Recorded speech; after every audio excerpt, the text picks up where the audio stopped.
ছোট্টবেলা থেকেই জলের জাদুতে দক্ষ চারুলতা। চারুলতার মা যখন মারা যায় তখন তারা অনেক ছোট। চারুলতার বাবা ভানুশঙ্কর তাকে ও তার ভাইকে ছোটবেলা থেকে একা বড় করেছে। ভানুশঙ্কর যখন মৃত্যুশয্যায় তখন সে চারুলতাকে ডেকে বলে, চারুমা, সবাই তোর জাদুবিদ্যায় বড় ভয় পায়। এতদিন আমি তোকে আগলে রেখেছিলাম, কিন্তু আমি না থাকলে ওরা তোদের জীবন অতিষ্ঠ করে তুলবে, তোদেরকে এই গ্রামে থাকতে দেবে না। কিন্তু বাবা, আমরা কোথায় যাব? তুমি ছাড়া আমাদের তো আর কেউ নেই। আমি মারা গেলে তোরা দূরে এমন জায়গায় চলে যাস যেখানে কেউ তোর এই জাদুবিদ্যার কথা জানে না। সেখানে তুই তোর জাদুবিদ্যা লুকিয়ে রাখিস মা, তা না হলে মানুষ তোকে ভুল বুঝবে। আমার সময় শেষ হয়ে গেছে মা, তোরা ভালো থাকিস, তোর ভাইকে দেখে রাখিস। বাবা,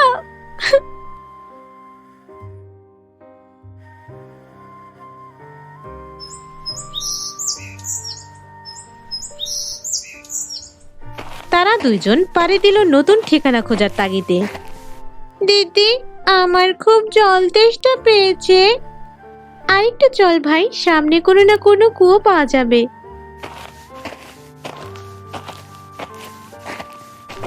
দিদি, সামনে যে ডোবাটা থেকে গরুটা জল খাচ্ছে, আমি ওখান থেকে জল খাই। দাঁড়া, আমি আগে জলটা পরীক্ষা করে দেখি।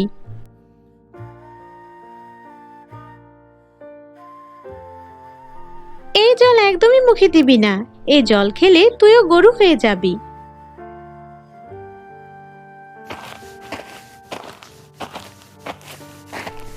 আমি আর হাঁটতে পারছি না, আমার খুব জল তেষ্টা পেয়েছে। সামনের ওই পুকুরটা থেকে জল খাই। দাঁড়া, আমাকে আগে পরীক্ষা করতে দে।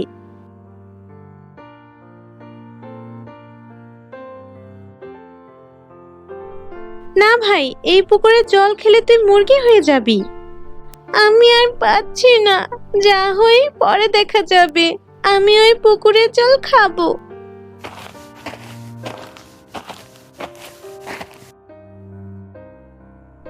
খাস না ভাই, আমার কথা শোন ভাই, ও জল খাস না।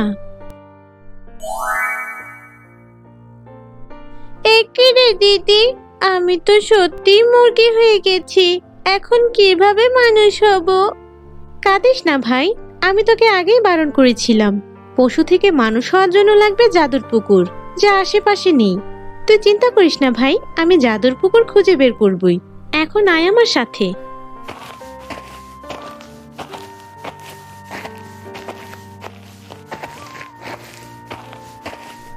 মেয়েটাকে গ্রামে নতুন মনে হচ্ছে, কি অপরূপ সুন্দর দেখতে মেয়েটাকে।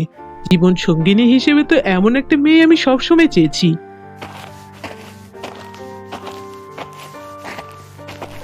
কে গো মেয়ে তুমি? কোথা থেকে এসেছো তুমি?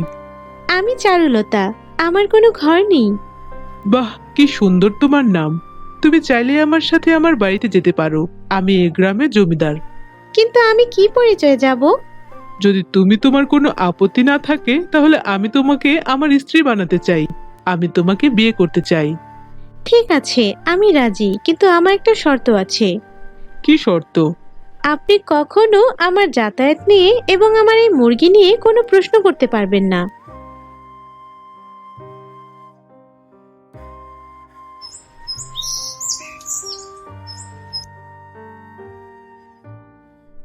দিদি, আমি তো এখনো মানুষ হলাম না। এখন ঘরে কেউ নেই, চল এখন আমরা জাদুর পুকুর খুঁজতে বের হই।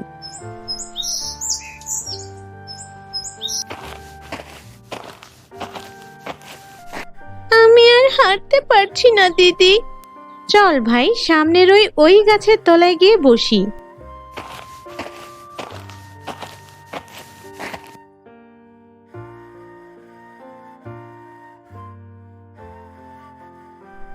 মানুষ, কতদিন পর এই জঙ্গলে মানুষ এলো।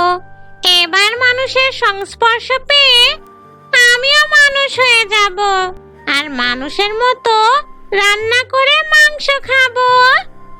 চল ভাই, এবার আমরা বাড়ি ফিরে যাই। আমাদের বাড়ির পুকুর পাড়ে যেয়ে একটু বসি। কোনোদিন তো ওই জলটা পরীক্ষা করে দেখিনি, দেখি তো একবার।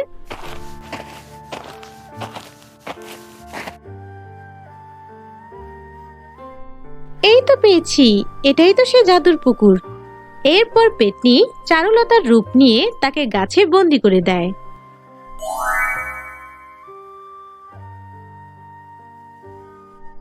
এবার আমি মুরগির মাংস খাবো।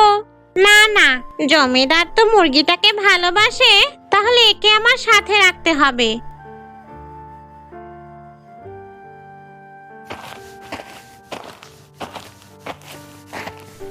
কি ভাবছো এত? বলছিলাম কি, এই মুরগিটা খুব বদমাশ হয়েছে, ওকে এবার আমরা মেরে খেয়ে ফেলি। সে কি, যাকে এত ভালোবাসো তাকে মেরে খেয়ে ফেলবে?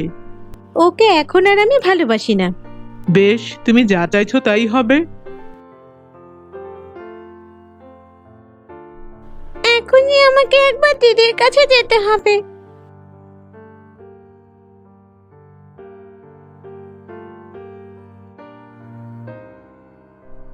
এ কি, মুরগিটা এত রাতে পুকুরের দিকে যাচ্ছে কেন? দেখতে হচ্ছে তো বিষয়টা। দিদি রে, পেতনিটা আমাকে কেটে রান্না করে খাবে বলছে।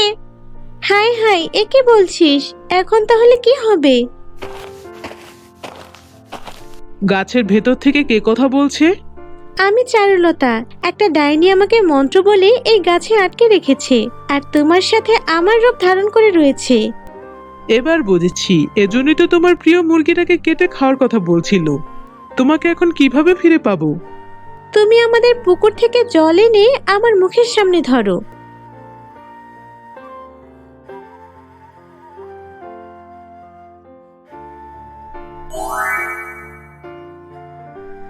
যাও, এবার তুমি ওই জল ডাইনির গায়ে ছড়িয়ে দাও।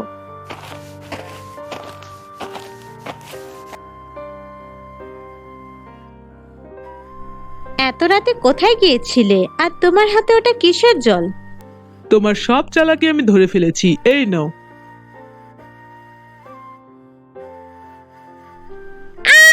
তোদের কাউকে আমি ছাড়বো না।